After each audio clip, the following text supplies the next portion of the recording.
সবাইকে স্বাগত দীপ্ত সন্ধ্যার সংবাদে। সাথে রয়েছে দোলা ডলোরেন্স। শুরুতেই জানাবো সংবাদ শিরোনাম। 5 প্রতিষ্ঠান ও খালেদা জিয়া সহ 15 ব্যক্তি পেলেন স্বাধীনতা পুরস্কার, পদক তুলে দিলেন প্রধানমন্ত্রী। দীর্ঘ 34 বছর পর আজ বৈঠকে বসতে যাচ্ছেন ইসরায়েল লেবাননের শীর্ষ নেতারা, জানালেন ট্রাম্প। মিরপুরে কাল প্রথম ওয়ানডেতে নিউজিল্যান্ডের মুখোমুখি হবে বাংলাদেশ। খেলা শুরু সকাল 11টায়।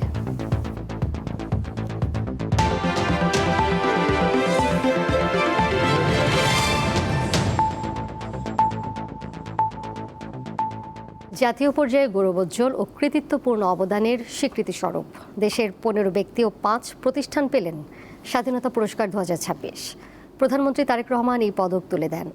স্বাধীনতা, গণতন্ত্র ও নারী শিক্ষা সহ দেশ গঠনে সার্বিক অবদানের জন্য সাবেক প্রধানমন্ত্রী খালেদা জিয়াকে স্বাধীনতা পুরস্কার দেওয়া হয়। তার পক্ষে পুরস্কার গ্রহণ করেন জাইমা রহমান। বিকেলে রাজধানীর ওসমানী স্মৃতি মিলনায়তনে স্বাধীনতা পুরস্কার 2026 প্রদান উপলক্ষে অনুষ্ঠানের আয়োজন করা হয়। এতে প্রধানমন্ত্রী তারেক রহমান বলেন, বিশ্বের অনেক দেশে জ্বালানি তেলের দাম বাড়ানো হলেও জনদুর্ভোগের কথা বিবেচনায় এখন পর্যন্ত তেলের দাম বাড়ানো হয়নি।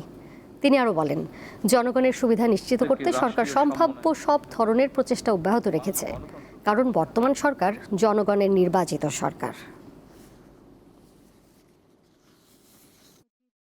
বৈশ্বিক যুদ্ধ পরিস্থিতির মধ্যেও আমরা সবকিছু চেষ্টা করছি স্বাভাবিক রাখার। বিশ্বের সকল দেশে তেল ডিজেলের দাম বাড়ানো হলেও আমরা জনদুর্ভোগের কথা বিবেচনা করে এখন পর্যন্ত এই সিদ্ধান্তটি নেইনি। এই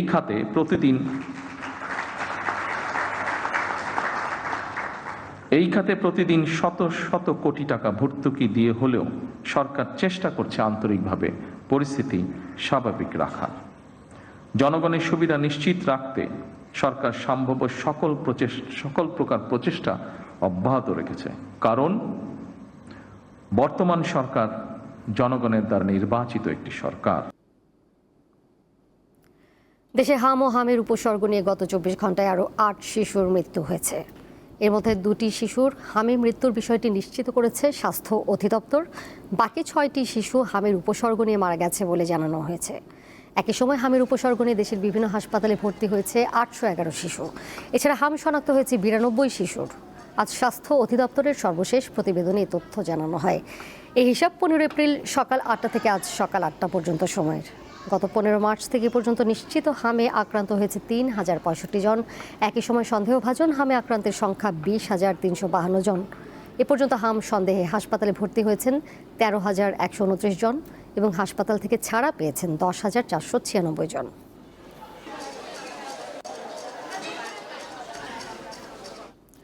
সারা দেশে চলমান জ্বালানি তেল সংকটের প্রভাব পড়েছে উত্তরের জেলা গাইবান্ধার মোটরসাইকেল গ্যারেজ, যন্ত্রাংশ ব্যবসায়ী এবং মেকানিকদের জীবনে। আয় কমে যাওয়ায় কষ্টে দিন পার করছেন শত শত মোটরসাইকেল মেকানিক ও সংশ্লিষ্ট শ্রমজীবীরা। ঠাকুরগাঁওয়ে ব্যক্তিগত গাড়ির পরিবর্তে বিকল্প যানবাহন বেশি ব্যবহার করছেন কর্মজীবীরা। নওগাঁয়ে জ্বালানি তেলের জন্য ফিলিং স্টেশনগুলোতে গাড়ির দীর্ঘ সারি রয়েছে। ঘন্টার পর ঘন্টা লাইনে দাঁড়িয়ে নির্দিষ্ট পরিমাণ তেল নিতে হচ্ছে গ্রাহকদের। এছাড়া ডিপো থেকে যে পরিমাণ তেল বরাদ্দ পাওয়া যাচ্ছে, সেই তেল দিয়ে গ্রাহকের চাহিদা পূরণ না হওয়ায় এবং নিয়মিত তেল বরাদ্দ না পাওয়ায় কিছু ফিলিং স্টেশন বন্ধ রয়েছে। নেত্রকোনায় ভ্রাম্যমাণ আদালতের অভিযানে 3100 লিটার ডিজেল জব্দ ও 2 ব্যবসা প্রতিষ্ঠানকে 40,000 টাকা জরিমানা করা হয়। নারায়ণগঞ্জে বেশ কয়েকটি পাম্পে কয়েকদিন বন্ধ থাকার পর জ্বালানি সরবরাহ শুরু হয়েছে। এ সময় দীর্ঘ লাইনে দাঁড়িয়ে তেল সংগ্রহ করছেন গ্রাহকরা। এদিকে সুনামগঞ্জে রেশনিং পদ্ধতিতে পেট্রোল ও অকটেন সরবরাহ করা হলেও স্বাভাবিক রয়েছে ডিজেলের সরবরাহ।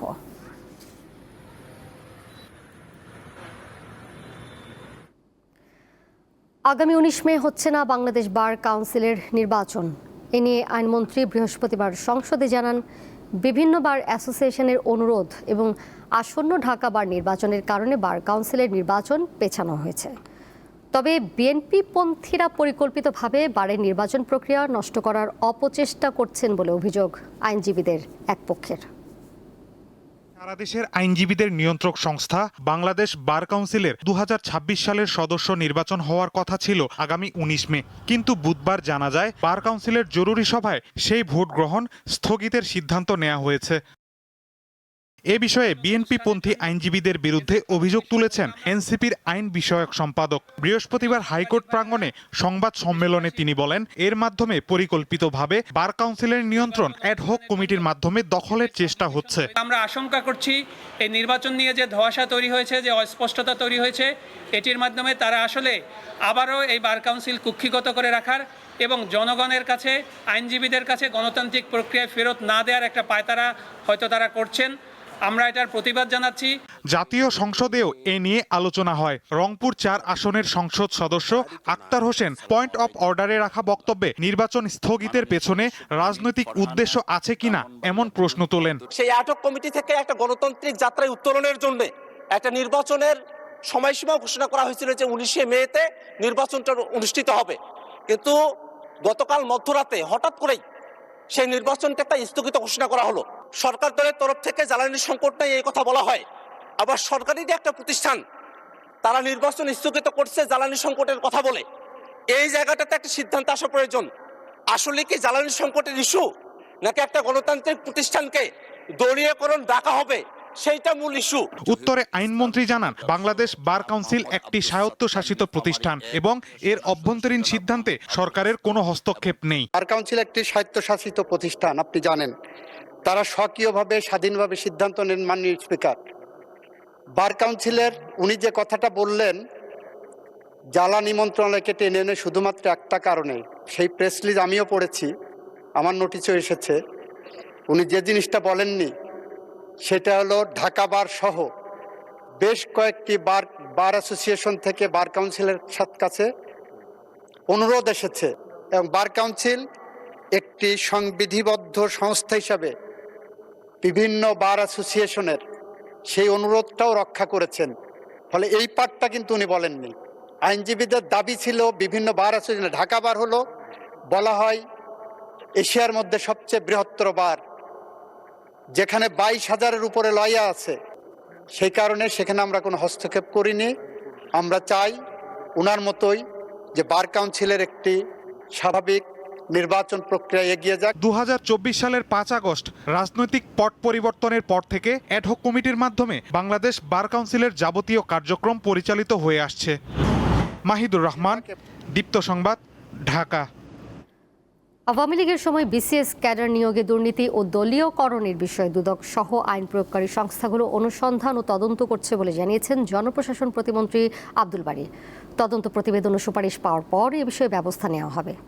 জাতীয় সংসদে পাবনা 5 আসনের সরকারি দলের সদস্য শামসুর রহমান শিমুল বিশ্বাসের টেবিলে উপস্থাপিত লিখিত প্রশ্নের জবাবে প্রতিমন্ত্রী আরও বলেন, আওয়ামী লীগ সরকার গত 16 বছরে বিসিএস প্রশাসন ক্যাডারের 12 জন কর্মকর্তাকে বাধ্যতামূলক অবসর প্রদান, 39 জন কর্মকর্তাকে চাকরি থেকে বরখাস্ত এবং 564 জন কর্মকর্তাকে ওএসডি করেছে। টেবিল উত্থাপিত অপর এক লিখিত প্রশ্নের জবাবে আইনমন্ত্রী বলেন, আওয়ামী লীগ সরকারের আমলে রাজনৈতিক উদ্দেশ্যে দায়ের করা হয়রানিমূলক মামলাগুলো প্রত্যাহারে বর্তমান সরকার সম্পূর্ণ সচেতন এবং এ লক্ষ্যে কার্যকর পদক্ষেপ নেওয়া হয়েছে। তিনি জানান, জেলা কমিটির সুপারিশ চূড়ান্তভাবে পরীক্ষা নিরীক্ষা করতে গত 8 মার্চ 6 সদস্য বিশিষ্ট একটি কেন্দ্রীয় কমিটি গঠন করা হয়। এর আগে সকালে ডেপুটি স্পিকার কায়সার কামালের সভাপতিত্বে ত্রয়োদশ জাতীয় সংসদের প্রথম অধিবেশন শুরু হয়।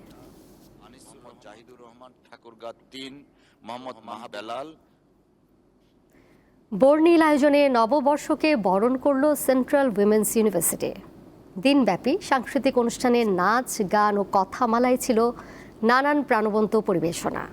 এই আয়োজন শিক্ষার্থীদের সৃজনশীলতা ও সংস্কৃতি চর্চায় উদ্বুদ্ধ করবে বলে মনে করছেন শিক্ষকরা।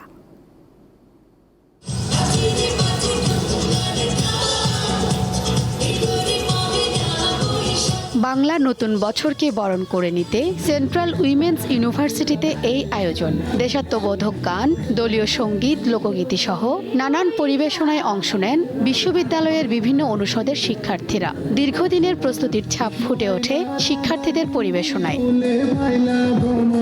সারাদিনই ক্লাস চলে, সেটার মাঝে মাঝে যে প্র্যাকটিস করা, আবার এর মাঝখানে নাচ করা, ডেকোরেশনের প্রস্তুতি নেওয়া। আমার যে জুনিয়ররা আছে, সিনিয়ররা আছে, সবাই মিলে এত বেশি সাহায্য করেছেন যে অনুষ্ঠানটা খুব সফলভাবে হচ্ছে। 15 দিন যাবত ধরে রিহার্সাল করছি, প্র্যাকটিস করছি, তারপর আজকে ফাইনালি আমরা পারফরমেন্স করেছি।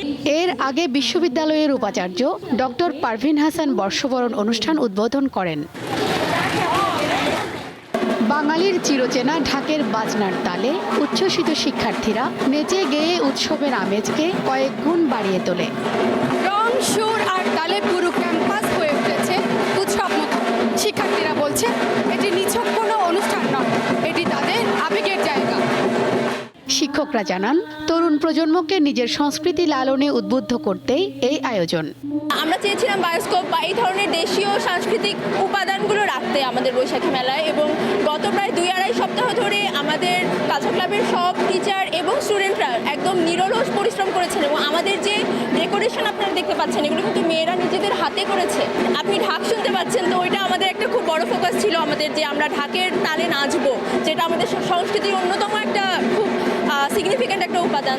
বর্ষবরণ উপলক্ষে 13টি স্টল দেয় শিক্ষার্থীরা, যেখানে নিজেদের হাতে তৈরি নান্দনিক পণ্য, পিঠা, পায়েস ও গহনা সহ বিভিন্ন উপকরণ প্রদর্শন ও বিক্রি করা হয়।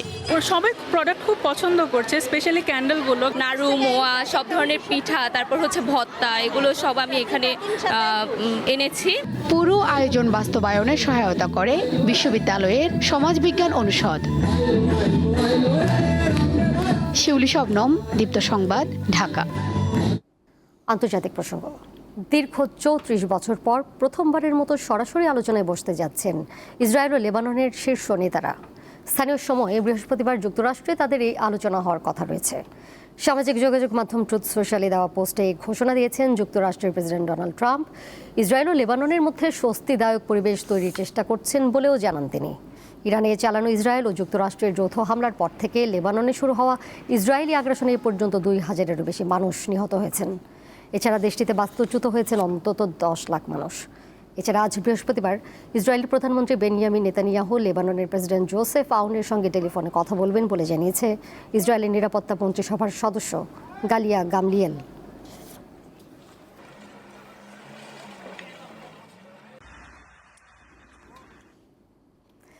জানিয়ে দেব খেলার খবর। ঘরের মাঠে 3 বছর পর নিউজিল্যান্ডের মুখোমুখি হবে বাংলাদেশ। 3 ম্যাচ ওয়ানডে সিরিজের প্রথমটিতে কাল সকাল 11টায় মিরপুরের হোম অফ ক্রিকেটে লড়বে দুই দল। বিসিবিতে সম্প্রতি যে ওলট পালট হয়েছে তা মাঠের ক্রিকেটে প্রভাব পড়বে না বলে জানান বাংলাদেশের অধিনায়ক।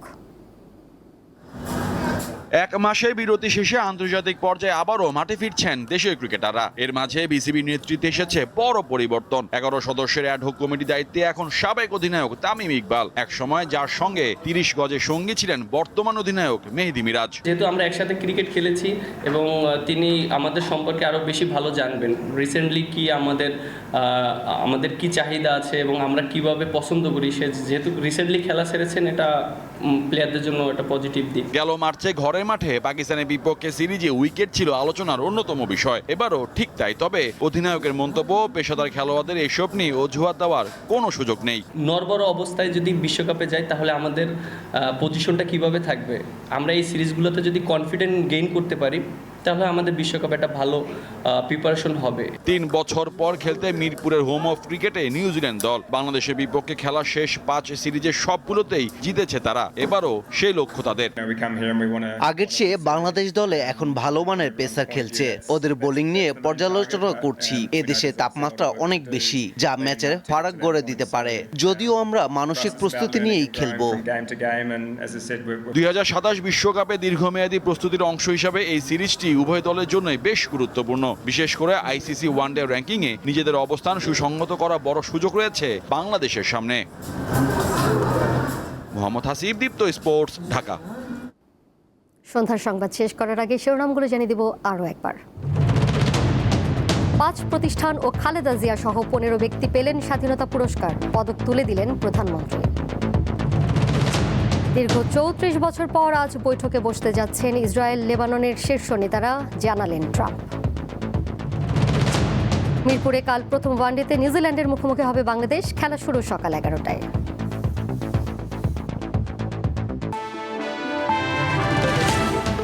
এই ছিল এখনকার মতো।